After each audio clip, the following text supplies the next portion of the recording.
this is the brand new 3rd generation Apple Watch SE. And we'd go as far as saying this is probably the best smartwatch to buy for like 90% of people out there.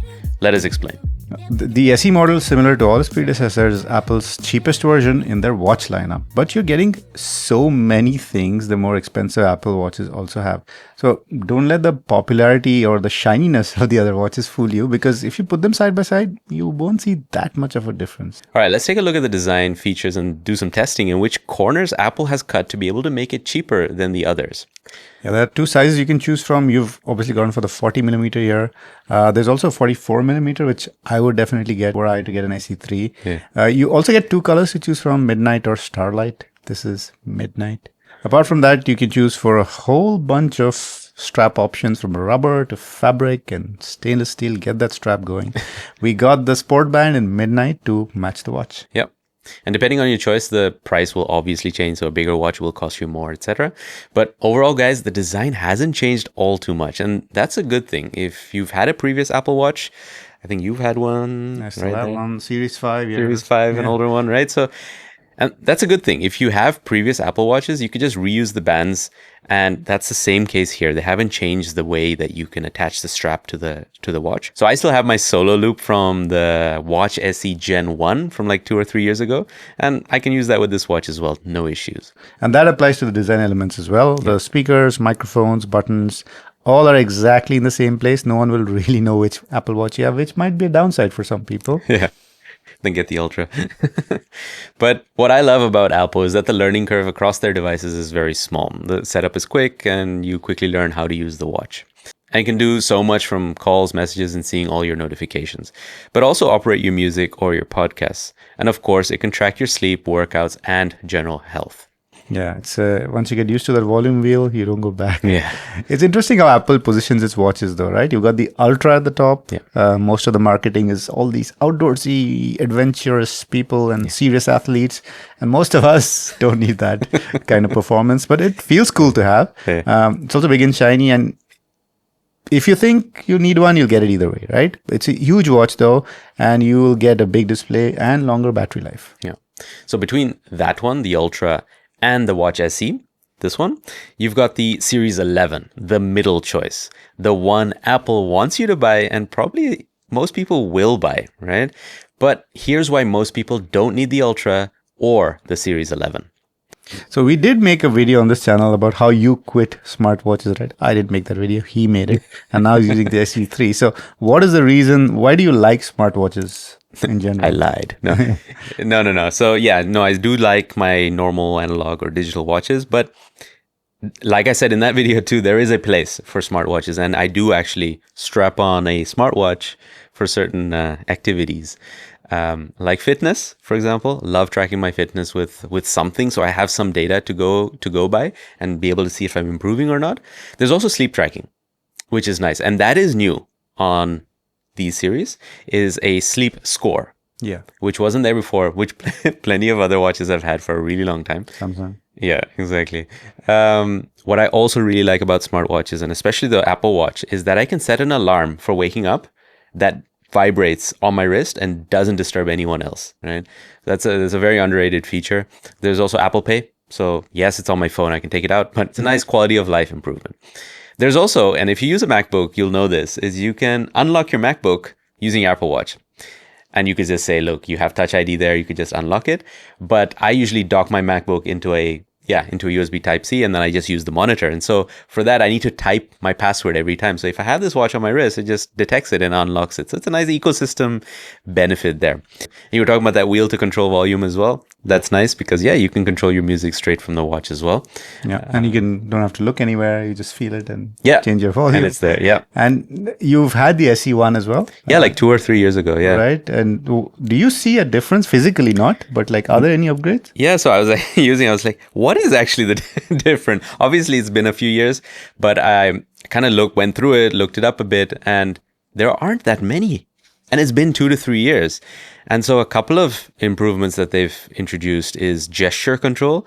So I can raise my wrist and I can double tap and it'll go through my widgets and I can scroll. So it can be used for scrolling.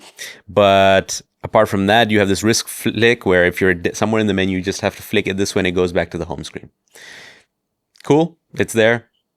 Game changer, life changer? No, I don't think so. But there's that. There's also always on display. That is a game changer. Yes. That is a game You said this before. Yeah. For me, a watch has to always show time. If it doesn't show time, then it's What's the pain point? in the butt. Yeah. Which I agree for watches, which I don't agree for phones. So for phones, I actually prefer it to be off. Shut up. Yeah, exactly. Again, I've said this before. When you have your sleep hygiene in order and you kind of have nailed sleep hygiene, If it's going well, you don't need it. you don't need it, right? But if you're not well or it's not going so well, then it may help you get on the right track. The battery life is the same. It's advertised to be around 18 hours on this model, the 40 millimeter versus that Gen 1 40 millimeter. So, again, that hasn't changed. But what has changed is fast charging. So That is super important. That is important because you're not going to get full 24 hours out of this watch. So you have to top it up somewhere in the day. I usually do that somewhere before going to bed or getting ready in the morning. I have to put it on the charger. I can't forget it. And if I do, it's gone. And because you need to charge it like consistently, there was a nice thing we got from a brand not sponsored, but from Scosche, is this little key hanger Apple Watch charger thingy. It's basically like a USB-C sticking out here. You can plug it into anything. And this is the Apple Watch puck. Yeah. Ready to go. I charged it this morning on this. Yeah. So cool. So yesterday I was at work and I actually forgot to charge the Apple Watch. So at work, I just plugged it into my laptop and then placed my watch and it was able to charge it. So that's useful. Another thing is, because I have a lot of USB Type-C devices at home, like my phone, that I want to charge as well. This was a handy little accessory that we got from a company called Static. Again, not sponsored, but they make these magnetic cables. But what they've done here is very interesting. So it's just a USB Type-C to Type-C cable that everyone has. But what they've added is an Apple Watch charger, Apple Watch charging puck in the middle. Yeah. Yeah. So you can place your watch in the middle, it charges. And on the other end, you can just plug in your phone, for example. And that's what I do in the morning. So I'm charging my phone and my watch at the same time. It's a nice long cable. It's braided. Yeah. Very easy to put back together. You just roll it up. Even I can do it. So, There we go. Yeah. So yeah. Kind of cool. Links to those products in the description. Sure. But then coming back to the Series 11, like I said, it's slotted in nicely in between the SE and the Ultra. Most people will pick that middle option, right? The safe option. There are some features that only, that you will need, that Apple will convince you that you need. Yeah. What do you not get for saving $150? Yeah. So you're getting a couple of extra colors on that Series 11 watch, right? And you can get it in titanium. Yeah. Do you need that? I don't need that. I'm happy. My Series 5 is still going. Yeah, right? Yeah. There's that. One thing you didn't mention was the bezel size. Yes. The screen to body or screen to display size, whatever. Yeah. Is smaller. And you will especially see it when it's like white. Yeah. If you have a black watch face, you're good. And most of the interface is black, so you don't actually notice it. Right. Wow, the lighting situation changed big time.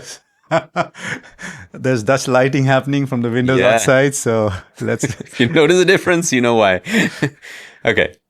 So a couple of the health features or sensors that are missing on this watch, let's go through them because in my opinion, they don't matter for most people, but it may for a few. There's no ECG sensor, right? So there's no AFib detection. So if you have irregular heart rhythm or whatever, it won't be able to detect that. I don't miss it personally, but yeah, if someone is concerned about that, it may make a difference. You don't get a keyboard on this watch for replying to messages. When did you last reply to messages using a keyboard on a watch? Would you do it? Not on this watch. It's so small. So small, right? I have bad eyes as it is. I can barely tell the time on this. So yeah, don't miss it again. Hypertension alerts was something that was advertised on the Series 11 on the Ultra. Not there on this. Do I miss it? Personally, not. Again, blood oxygen saturation or SpO2 sensor is also not there. Not a big deal for me. Yeah. What about the brightness? Brightness, yeah. So it's 1,000 nits peak brightness on this one, whereas you're getting 2,000 on the Series 11. Did I have problems reading it outdoors in direct sunlight? No. So the numbers can say something, but the actual real life use is something totally different. Right. Yeah. Again, stuff like a snorkeling, a depth gauge, a water temperature. If you're seriously into diving. Yeah, fine. There's also no precision finding for iPhone. So if you want to be able to find your lost phone with your watch. Ultra wideband. Ultra wideband, exactly. That's missing. Fine. And you're getting 6 hours less battery life. So you are getting 24 hours on the Series 11 and you're getting 18 on this. But the smallest is also smaller than the S11. That's a 42, I think. So yeah, and that's, for me, the worst part is that this is the 40 millimeter. Yeah. And the other watch is 44. 40 is kind of small for a smartwatch for me. And 44 is too big. I wanted to get the 42, but that's only available in the Series 11. Damn it, Apple. Yeah. So they've done this similar to the iPhones, right? They got rid of the Plus model. You have to go for the Pro Max. Yeah. Kind of seeing a pattern there. Yeah. Okay. So that's kind of the list of features that the Series 11 has that the Watch SE3 doesn't. But again, go through that list, guys. See what's important to you, because if they're not, don't bother, really. Yeah, because Apple Watch tracking, like health tracking stuff, is some of the best in the industry. It is. So you're getting that on the SE as well, right? Correct. For fitness, for workouts and things like that. Yeah, I tracked a squash workout, for example, with the watch and Polar H10 chest strap, which is the kind of the gold standard for heart rate tracking. You can see the results on screen. They're just really good. And don't take our word for it. There are plenty of, health content creators and fitness content creators that have, confirmed this. So price-wise, $250 versus $400. Yeah. I think $250 you're getting a lot for $250. What I do miss is a bigger display. So I would go for a 44 millimeter, but other than that, yeah, that'll drive up the price a little bit, but yeah, that is a real quality of life improvement if you want a bigger display. Yeah, that's it. That was our argument as to why you should not buy another Apple Watch. Yeah, if you want to disagree or agree with us, let us know in the comments. A big thanks to all of you guys for watching this video, but also a big thanks to our patrons and YouTube members, especially these folks at the tested tier. And our highest tier, that is the Fuckman tier. Paula, Raz Panda, and Rachel, thank you so much for your continued support. If you want to be a supporter, check out the links down below or hit the join button on YouTube. And if you want to see my experience upgrading from the iPhone 15 Pro to the iPhone Air, click on this video. And if you want to see a rundown of the best premium wireless earbuds, also featuring the AirPods Pro 3, click on this video. Do we?